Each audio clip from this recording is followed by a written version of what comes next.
Senhor.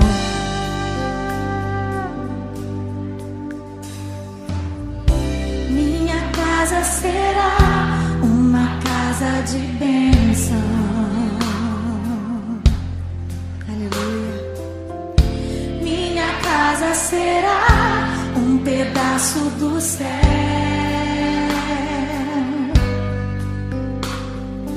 Nela estarão reunidos adoradores que só exaltam ao Deus verdadeiro e fiel.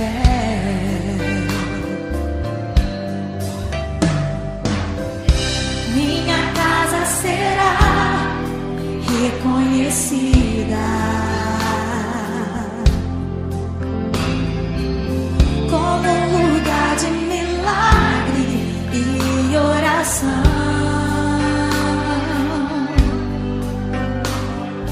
onde Jesus tem prazer em ficar, onde o Espírito Santo habita, onde há prosperidade, amor e vida. Faça do meu lar, Senhor, um lugar de harmonia. Faça do meu coração tua casa todo dia. Esteja à vontade pra ficar e nunca mais partir, pois a casa que um dia te recebeu nunca mais saberá viver sem ti. Nunca mais, Senhor. Oh Deus, Tu és necessário em minha família, Tu és indispensável em minha casa, Pai. Seja bem-vindo ao meu lar, Senhor. Aleluia. Minha casa será reconhecida. Minha casa será reconhecida. Eu creio. Como um lugar de milagre e oração,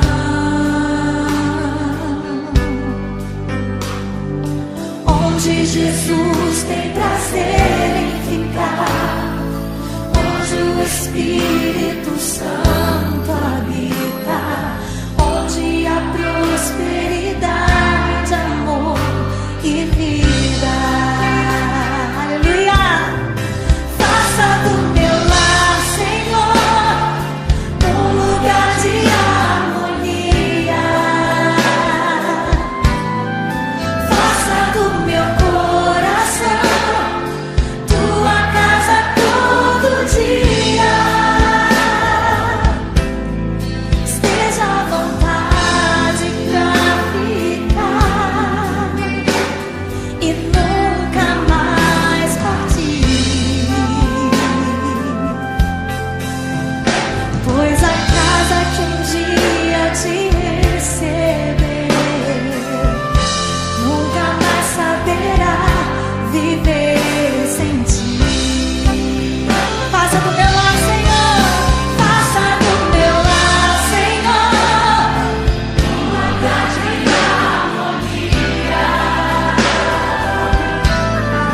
Faça do meu coração tua casa todo dia. Esteja à vontade pra ficar e nunca mais partir, pois a casa que um dia te recebeu nunca mais saberá viver sem ti, pois a casa que um dia te recebeu nunca mais saberá viver sem ti.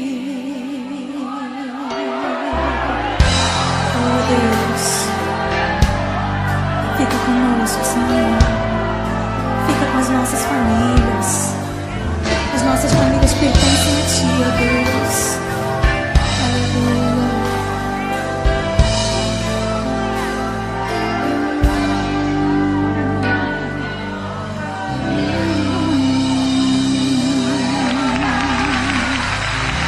Aleluia, Senhor. Glória a Deus. Bom dia! Hoje, né, vai ser um dia bonito, né? Todo mundo disposto, não é isso? Então, ó, nossa aula hoje será de português e história, certo? E por que que eu estou de máscara? Eu estou de máscara para lembrar a vocês que precisamos, né, usar a máscara para nos proteger contra o coronavírus, não é isso? Então, ó, não esqueçam de usar suas máscaras, principalmente quando sair. Coloque na bolsa sempre uma de reserva, porque quando der o tempinho, né, se for demorar muito, então já troca. E a importância também do álcool em gel para esterilizarmos nossas mãos, não é isso? Porque ao pegarmos em superfície, tocarmos em superfícies, é só esterilizar as mãos, porque na rua não tem água e sabão. Na nossa casa nós temos, né, água e sabão, mas na rua não. Então, quando estamos em casa, podemos lavar, né, as mãos com água e sabão. Mas na rua não temos água e sabão, usamos o álcool e gel, tá? O álcool e gel.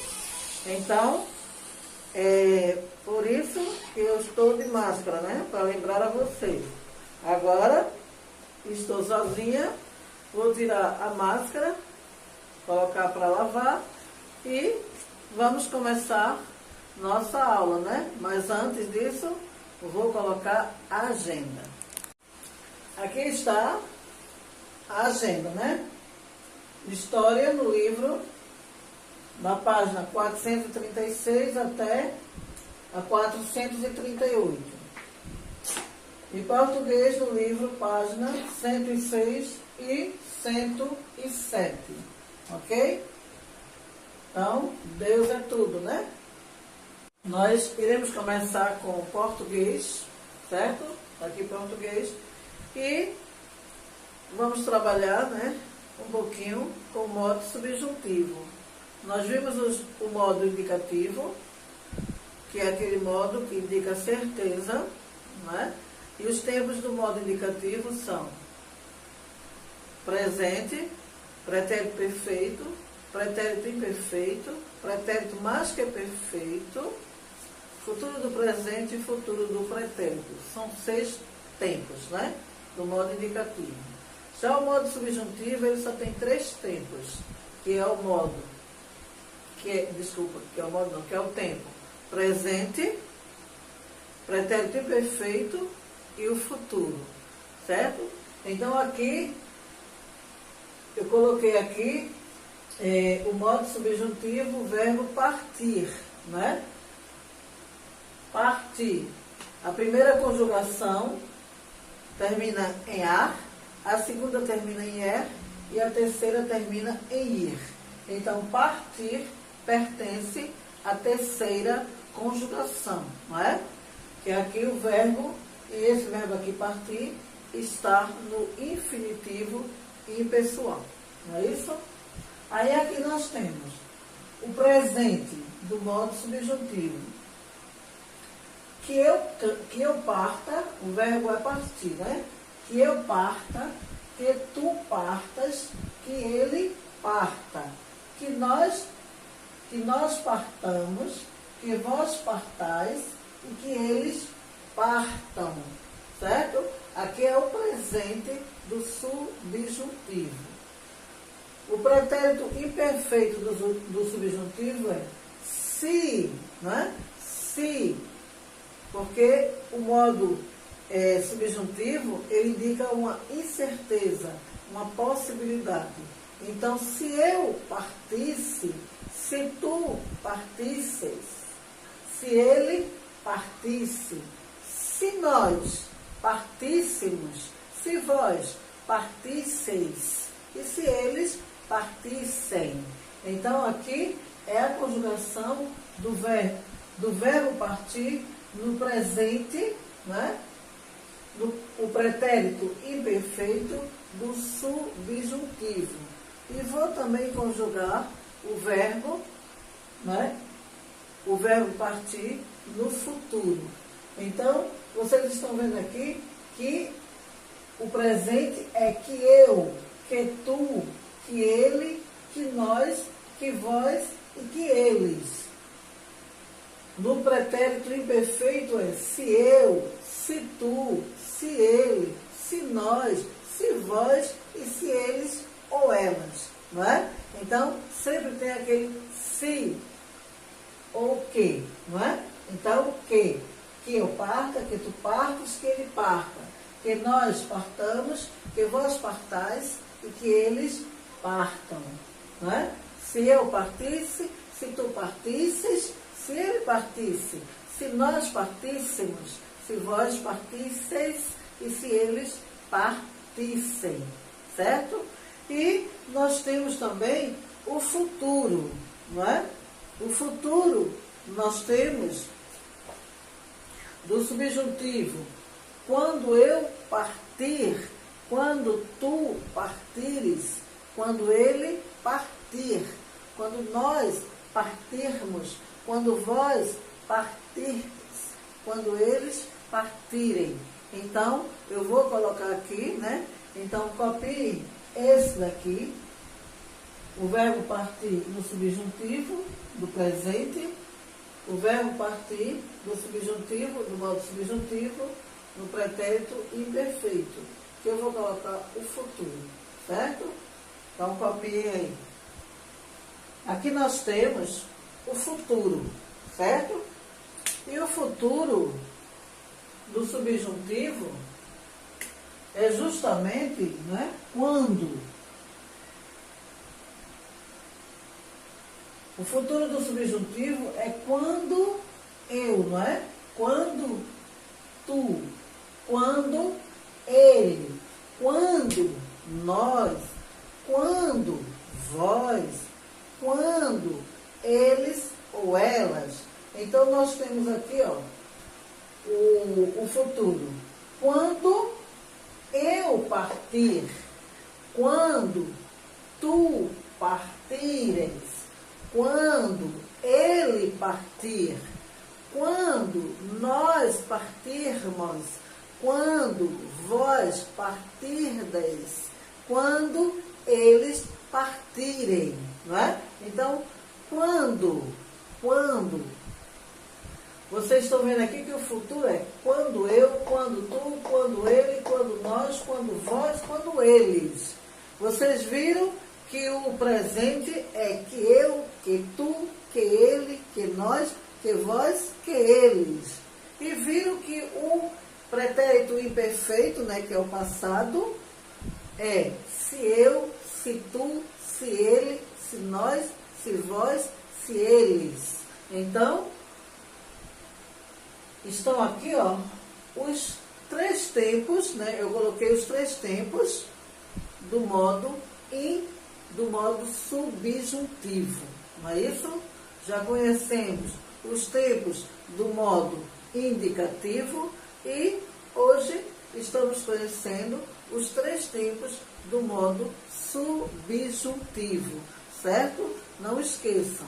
Então, o presente, que eu, o pretérito perfeito, se eu, e o futuro, quando eu. Então, que, se e quando, certo? Vocês sabem que o subjuntivo, ele indica o quê? Uma incerteza, uma possibilidade. É diferente do modo indicativo, que o modo indicativo, ele indica uma certeza daquilo que está acontecendo. Não é isso? Então, no livro de vocês, vocês podem colocar na página na página 105, certo? Pode colocar aí classe, na página 105, certo? Coloque em classe, página 105. E nós temos também, né, na página 105, as formas nominais. Lembra das formas nominais que eu falei para vocês? Que nas formas nominais nós temos o infinitivo impessoal, que é do verbo vender, do verbo partir, é partir mesmo, né? Aqui no livro vocês têm o infinitivo do verbo vender, que é vender, né? É o próprio verbo. Aqui também, ó. Aqui está, esse verbo aqui, ele está no infinitivo impessoal, certo? Aí, gerúndio, não é? Partindo. O gerúndio é partindo. E o particípio é partido, certo? Então, o infinitivo impessoal do verbo partir é partir mesmo, não é partir. O gerúndio é partindo. E o particípio é partido, certo? Aí nós temos o infinitivo pessoal é vender eu, vender, né? Venderes, tu, vender ele. Vendermos, nós, venderdes, vós, venderem eles ou elas. E o particípio, vendido, né? Aqui do livro, certo? Vendido. Agora, na atividade, vocês têm aqui a atividade dessa página 105, né? Tem a letra A e a letra B, onde ele diz assim: reescreva as frases trocando o tempo dos verbos do presente do indicativo, né? Do presente do indicativo para o pretérito perfeito do indicativo, né? Então, pretérito perfeito, a gente sabe que é um passado próximo, o ontem, né? O ontem eu parti, ontem eu vendi, ontem eu comi, ontem eu saí. Então, nós temos aqui, letra A, eu como bolo. Então, passando essa frase para o pretérito perfeito, ele fica o quê? Eu comi o bolo, não é? A frase está no presente, eu como o bolo. Ela no passado fica, eu comi o bolo, certo? E a letra B, ele oferece flores à moça. No passado, é o ontem, né? O pretérito perfeito fica o quê? Ele ofereceu flores à moça, não é isso? Então, ele ofereceu flores à moça, certo? Então, nós já conhecemos o modo indicativo, o modo subjuntivo, não é? Vimos as formas nominais, que são infinitivo impessoal, infinitivo pessoal, gerúndio e particípio. Não é isso? Gerúndio e particípio. Certo? Então, essas são o modo subjuntivo, que nós vimos agora, né? A conjugação, não esqueçam que o presente começa com que eu, né? O pretérito imperfeito, se eu, e o futuro, quando eu. Então, começa com que, o presente, começa com se, o pretérito imperfeito, e começa com quando, né? Quando, o presente. Ok? Então, ó, aqui nós vamos ter agora, né? Vamos fazer a correção das páginas 103 e 104. Me abram aí o livro.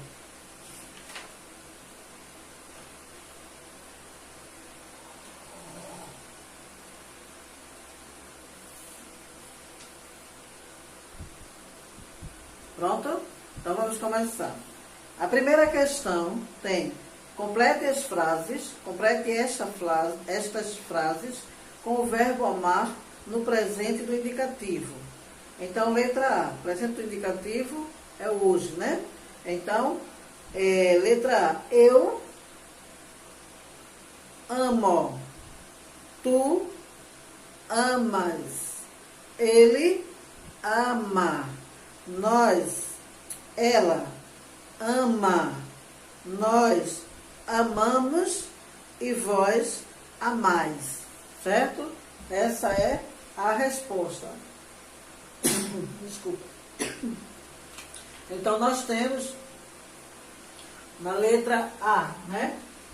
Da página 103. Essa página aqui é 103, onde tem primeira questão, né? Então, letra A, amo. Letra B, amas. Letra C, ama. Letra D, ama. Letra E, amamos. E letra F, amais. Certo? Confiram se vocês acertaram. Se erraram, apague e consertem. Certo?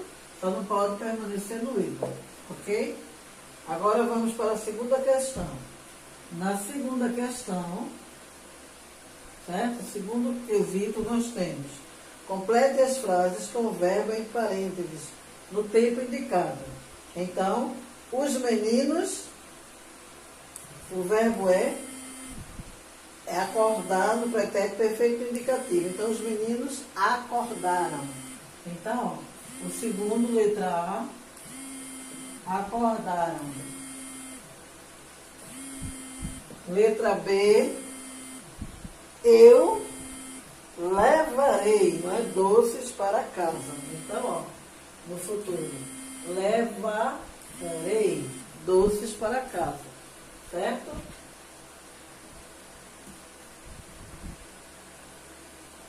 Então, levarei doces para casa. Ok? Essa resposta aqui do primeiro, onde tem o texto 2, é pessoal. Aí vamos para a página 104. Página 104. Posso apagar aqui a página 103, a correção da página 103, e vamos para a 104. Tá?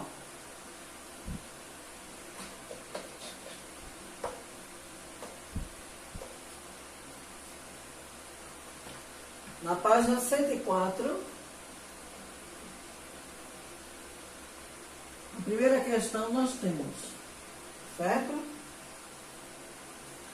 Eu vou ler para vocês a resposta e vocês vão conferir no de vocês se está parecida, certo? Ou igual. Se estiver parecida, não precisa apagar, certo? Agora, se vocês verem que não tem nada a ver com a resposta, então apaga e conserta. Então, letra A. Onde o menino do poema está? E, né, em que momento do dia? Então, a resposta é: o menino está no quarto, né, à noite, antes de dormir. O menino está no quarto, à noite, né, que é parte do dia, à noite, antes de dormir. Se tiver parecido, pode deixar. Segunda questão: de que o menino tem medo? Ele tem medo de quê? Dos barulhos que ouve na casa, no escuro, da sombra, do escuro da sombra na vidraça, do barulho das pessoas na rua e do silêncio das pessoas em sua casa. Tudo isso ele tem medo, certo? Se botou parecido ou igual, pode deixar. Terceira questão: quando o menino não sente medo? Ele não sente medo quando dorme, certo? Primeira questão: circule os adjetivos do texto. Então, os adjetivos do texto são, se você circulou, estranho, medonho, penada, furioso, escura e deserta. Esses são os adjetivos do texto, certo? Você circulou essas palavras, estão corretas. Da primeira questão, onde tem aprendendo um pouco mais. Segunda questão, sublinhe os verbos destas passagens e escreva-os no infinitivo. Letra A, e o menino olha. E o menino olha na escura escada e não vê nada. Então, vocês só vão circular, olhar e ver, certo? Sublinhe os verbos dessas passagens e escreva no infinitivo. Infinitivo a gente sabe que é o próprio verbo, não é? Então, qual é o infinitivo do verbo olha e vê? É olhar, não é? Então, na segunda questão, letra A. Letra A. Então, é olhar, o verbo no infinitivo. Olhar e ver, certo? Na letra B. Na letra B, vocês têm o medo aumenta. Então, qual é o infinitivo do verbo aumenta? Aumentar, né? É para sublinhar e colocar esta resposta aí. Letra C. Na letra C nós temos, e o menino encolhe, fica todo enroladinho. Então, sublinha, encolhe e fica. E o verbo qual é? Encolher e ficar, certo? Encolher e ficar.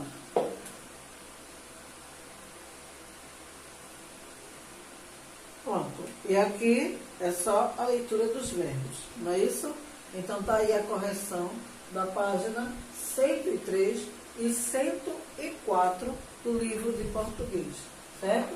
Então, corrijam para passarmos para...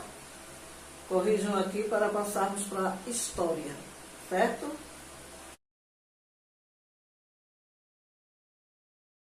Ó, voltamos com a história, né? Para falar um pouco sobre a República Populista, que foi de 1945 a 1964, né? Dentre eles, teve muitas e muitas outras coisas que aconteceram nesse período.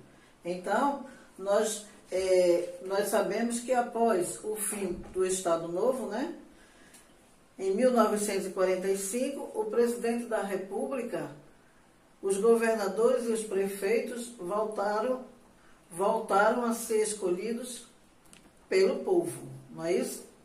Pelo povo através de quem? Do voto, né? Então, o Brasil vivenciou, nesse período, o auge dos governos populistas. O governo populista é aquele governo popular, né? Então, nós vamos falar um pouquinho sobre o primeiro aqui, que é Eurico Gaspar Dutra, né? O governo de Eurico Gaspar Dutra estendeu-se de 1946 a 1951 e deu início ao período conhecido como Quarta República Brasileira, né? Nesse governo foi elaborada uma nova Constituição foi construído também, né? Nesse governo foi elaborada uma nova Constituição, foi construída também a rodovia Rio-São Paulo, inaugurada a hidrelétrica de Paulo Afonso. Tudo isso foi justamente no governo de Gaspar Dutra, né? Eurico Gaspar Dutra, certo? Que, por sinal, a hidrelétrica de Paulo Afonso fica na Bahia, né? Falando um pouco também sobre Getúlio Vargas, né, que vocês viram, que foi o governo que mais durou, foi o governo de Getúlio Vargas, não é isso? Ele governou o país por 15 anos de forma contínua, 15 anos direto. Vê quanto tempo, né? De forma direta, contínua. E ele adotou no seu governo uma política de defesa das empresas nacionais, certo? Getúlio Vargas, certo? E nós tivemos João Café Filho, que foi um advogado e político brasileiro, tendo sido o 18º presidente do Brasil, e ele era vice, né? Ele era o vice de Getúlio. Quando Getúlio Vargas morreu, ele assumiu o lugar de Getúlio, né? Como vocês sabem que tem o governo, né? Tem o presidente e tem o vice. Quando morre o presidente, quem assume o lugar é o vice. Por qualquer coisa que acontecer com o vice, com o presidente, quem assume é o vice. Foi o caso dele. Quando Getúlio Vargas morreu, quem assumiu foi João Café Filho, certo? O seu governo teve como características conciliadoras e contou com a participação de militares, empresários e políticos, certo? Aí tivemos aqui Juscelino, né? Juscelino Kubitschek. Juscelino, sua eleição foi marcada pelo Plano Ação 50 anos em 5, não é? Que marca a marca do desenvolvimento, do desenvolvimentismo econômico e social. Quando ele diz 50 anos em 5, é porque ele quis fazer, dentro do período de 5 anos, o que a gente poderia fazer em 50 anos, né? Então, vejam o governo dele, né, de Juscelino Kubitschek, de 5 anos em 50, né? O plano dele era 50 anos, aliás, 50 anos em 5. Ele resolveria, o que ele tinha que fazer, ele faria o quê? Em 5 anos, o que passaria, né, a durar 50 anos para poder resolver. Então, foi o plano dele. E, inclusive, tem Brasília, né? Brasília, que foi fundada justamente por Juscelino Kubitschek, a nossa capital, né? Que a capital do Brasil é Brasília, certo? Então, tivemos também, né, fora Juscelino, nós tivemos Jânio Quadros. Então, Jânio Quadros, ele assumiu a presidência do Brasil em 1961.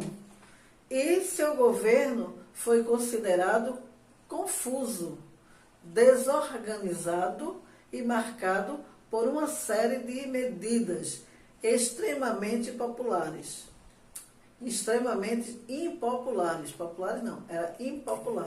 certo?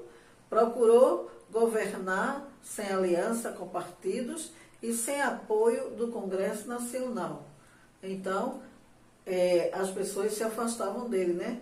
O governo dele era desorientado, era desorganizado, não é isso? Era confuso. Então, se afastaram dele e ele se sentiu tão distante dos outros, tão abandonado das outras pessoas, dos outros partidos, que foi o que aconteceu? Terminou morrendo, né? E João Goulart foi o 24º, presidente do Brasil. E seu governo estendeu-se de setembro de 1961 a abril de 1964, né? Ele assumiu o governo após a renúncia de Jânio Quadros. Então, Jânio Quadros renunciou e terminou morrendo, né? Porque se afastou e morreu. Aí quem assumiu foi justamente João Goulart, certo? Então, aqui foi só uma síntese do governo populista, né? Do governo populista que tivemos aqui no Brasil. Então, foram esses 6 aí. Vocês têm no livro de vocês, na página 436 e 437, que podem ler mais, né? Para se aprofundar mais no assunto. E temos aqui, pela ordem, Eurico Gaspar Dutra, Getúlio Vargas, João Café Filho, né? Juscelino Kubitschek, Jânio Quadros e João Goulart, certo? Então, leiam essas páginas para se aprimorar mais do assunto, que aqui eu fiz uma síntese, né? Falando um pouquinho de cada um deles, desses governos, né? Desses governos populistas, certo? Então, antes de terminar a história, lembrando da consciência negra, né, que nós temos esse mês de novembro todinho, né, em prol da consciência negra. Vamos falar hoje só um pouquinho sobre as leis que as leis abolicionistas, não é isso? Que tudo fizeram para acabar com a escravidão no Brasil. Então, nós tivemos a Lei Áurea, né? Que foi aquela lei que libertou todos os escravos. Tivemos a Lei do Sexagenário, que foi a lei que libertava os escravos a partir de 65 anos, né? 60, 65 anos.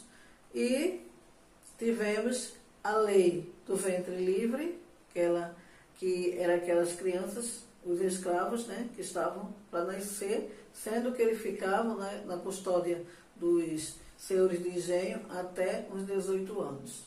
E tivemos também a lei Eusébio de Queiroz, que foi a lei, justamente, foi a primeira lei que proibia a entrada de escravos, né, no Brasil.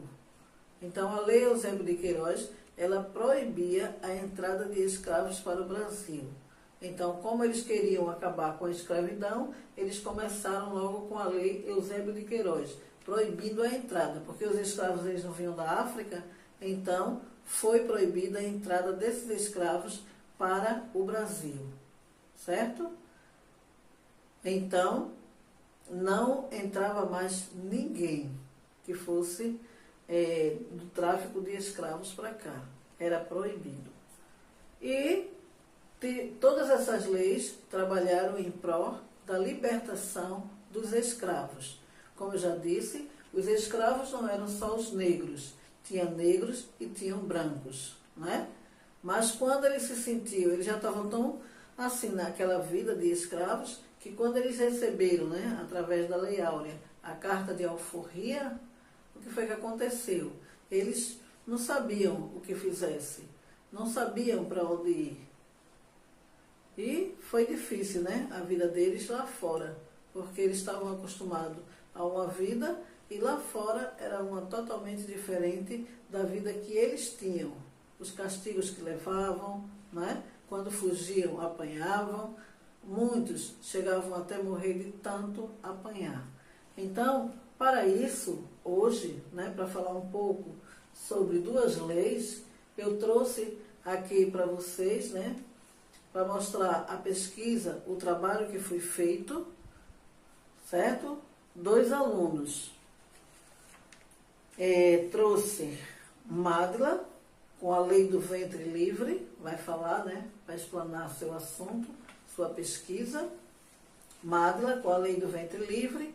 E Diogo, né, vai falar também sobre a lei do sexagenário. Então, Madla, a lei do ventre livre, e Diogo vai falar sobre a lei do sexagenário. Tá certo? Então, ó, vamos assistir juntinhos. Ok? Vamos assistir?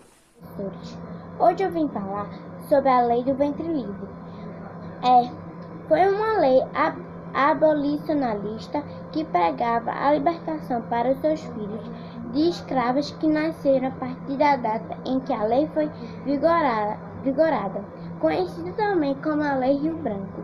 foi assinada pela Princesa Isabel em 28 de setembro de 1871. Foi isso, beijo, tchau! Boa tarde, meu nome é Diogo Alves. Hoje eu vou falar sobre a Lei do Sexagenário. A Lei Sexagenário também é conhecida como a Lei Saraiva-Cotegipte, ou Lei 3.270. Foi promulgada dia 28 de setembro de 1885, garantindo liberdade aos escravos com 60 anos de idade ou mais, cabendo aos seus proprietários o pagamento da indenização. A indenização deveria ser paga pelo liberto, sendo obrigado a prestar serviço ao seu senhor por mais de 3 anos, ou até completar 65 anos de idade. Viram como eles falaram, né?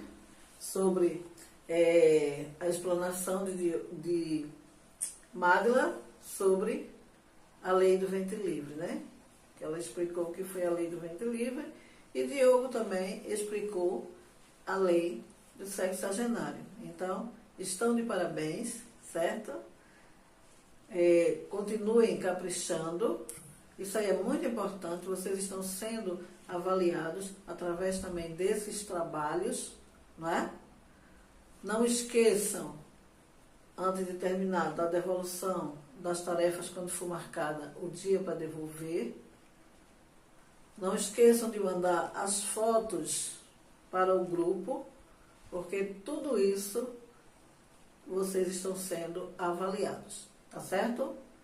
E nós estamos, como eu disse, né, já disse outro dia, que estamos chegando na etapa final. Então, quem não entregou ainda as tarefas, tratem de entregar, não é? Corram o mais rápido possível, porque a avaliação de vocês está aí, na entrega das tarefas, nos trabalhos apresentados e nas fotos mandadas para a escola, mostrando que realmente você está participando das aulas, ok? Então, por hoje é só e até amanhã, se Deus quiser.